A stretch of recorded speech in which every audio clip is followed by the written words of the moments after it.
Hello, good morning to all class 8th जो बच्चे हिंदी पढ़ने वाले हैं। आज हम उनको एक नया पाठ पढ़ा रहेंगे, पाठ 15, और पाठ का नाम है प्रेमचंद। आपने सुना होगा मुंशी प्रेमचंद, जिनका वास्तविक नाम धनपत राय था। मुंशी प्रेमचंद हिंदी उपन्यास के सम्राट कहे जाते हैं। एक सवाल आता है बोर्ड एग्ज़ाम में कि उपन्यास सम्राट किसे कहा जाता है, तो इसका अर्थ है उपन्यास सम्राट जो है वो मुंशी प्रेमचंद को कहा जाता है। इन्होंने हिंदी में कविताएं या कहानियाँ और नाटक आदि जो लिखे थे वो प्रेमचंद के नाम से लिखे। तो मुंशी प्रेमचंद के बारे में थोड़ा सा मैं बता दूं कि मुंशी प्रेमचंद का जन्म 31 जुलाई सन 1880 को वाराणसी से 6 किलोमीटर की दूर एक गांव है लम्ही गांव में हुआ था। तो इसके बारे में है। और इस मुंशी प्रेमचंद कहानी को लिखा है नागार्जुन ने। मुंशी प्रेमचंद कहानी को लिखने वाले रचनाकार यानी लेखक का नाम है नागार्जुन जी। तो पढ़ते हैं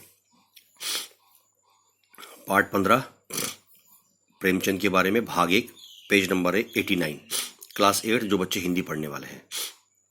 गोरी सूरत, घनी काली भौहें, छोटी छोटी आंखें, नुकीली नाक, बड़ी बड़ी और गुछी हुई विरल मूछों वाला ये मुस्कुराता चेहरा किसका है? नागार्जुन जी कह रहे हैं ये चेहरा प्रेमचंद का है। यानी प्रेमचंद के बारे में, उसके शरीर के बनावट के बारे में, आकृति के बारे में बता रहे हैं। लगता है अभी हंसने वाले हैं, लगता है अभी जोरों के कह कहे लगाएंगे। उस तस्वीर को, उस पिक्चर को देखने से ये मालूम होता है कि अभी ये बोलने वाले हैं। वाराणसी से 6 किलोमीटर दूर लम्ही गांव में शनिवार 31 जुलाई सन 1880 को धनपत राय यानी प्रेमचंद का जन्म हुआ। माँ बाप ने इनका नाम धनपत राय रखा। चाचा लाड़ से प्यार से कहा करते थे नवाब। पिता का नाम था अजायब राय। डाकखाने में किरानी थे, ये पोस्ट ऑफिस में काम करने वाले थे। इसी से लोग उन्हें मुंशी अजायब लाल कहा करते थे। माता का नाम था आनंदी। प्रेमचंद की माता अक्सर बीमार रहती थी। पिता को दवा दारू से फुर्सत नहीं मिलती, दवाई लाने से फुर्सत नहीं मिलती। धनपत राय 7 वर्ष का ही था कि उनकी माँ चल बसी। मुंशी प्रेमचंद की माता जब दुनिया से चली गई तो प्रेमचंद की उम्र थी, उस टाइम उनकी आयु थी 7 वर्ष। माँ के बिछोह से धनपत के बचपन का सारा रस सोख लिया। माँ की मृत्यु के बाद उनका जीवन जो है बहुत सुनसान हो गया बचपन में ही। कुछ वर्ष बाद मुंशी अजायब लाल ने दूसरी शादी की। अभाव और अभियोग तो पहले से ही थे, तंगी और परेशानी तो पहले से ही झेल रहे थे। विमाता का निष्ठुर व्यवहार भी उनमें आ मिला।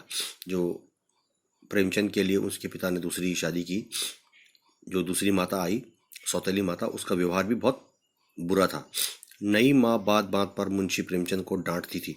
उसे धनपत में यानी मुंशी प्रेमचंद के में बुराइयां ही बुराइयां दिखती थी, दिखाई देती थी। कदाचित कभी भी प्रेमचंद अपने उपन्यास कर्मभूमि के पात्र चंद्रकांत के द्वारा खुद अपनी ही व्यथा सुना रहे हैं। अच्छा, बचपन वो उम्र है जब इंसान को मोहब्बत की सबसे ज़्यादा ज़रूरत पड़ती है। हर एक चीज़ के लिए उन्हें प्रेम और स्नेह की आवश्यकता पड़ती है। उस वक्त पौधे को तरी मिल जाए तो ज़िंदगी भर के लिए उसकी जड़ें मजबूत हो जाती है। छोटा पौधा होता है, आप उसे लगा रखें, उसे हर चीज़ से बचाना है, जानवरों से या किसी कीड़े मकोड़े से, तो उसको अगर देख रेख करते रहेंगे तो वो पौधा जो है वो एक बड़ा विशाल रूप पेड़ बन जाता है। मेरी माँ के देहांत के बाद मेरी रूह को, जीवन को खुराक नहीं मिली। वही भूख मेरी जिंदगी बन गई है। और यही कारण था कि बालक धनपत राय घर आंगन से भागकर बाहर खुले मैदान में अमराई के आमों के खेतों की तरफ निकल जाता खेलने के लिए। साथियों के साथ गुल्ली डंडा खेलता, दोस्तों के साथ खेलने लगता, पेड़ों पर चढ़ता था, आम की कैरियाँ चुनता था। आम में जो हल्के हल्के जो फूल आते हैं उनको चुनना, उनको तोड़ना, खाना, मटर की फलियां तोड़ता था, हवाई किले बनाता था। हवा में जैसे सोच रहे हैं कि छोटे बच्चे हवा में, हाँ भाई ये मेरा जहाज़ उड़ रहा है, मेरा घर उड़ रहा है, तो अपने आप को इन चीज़ों में पाता था।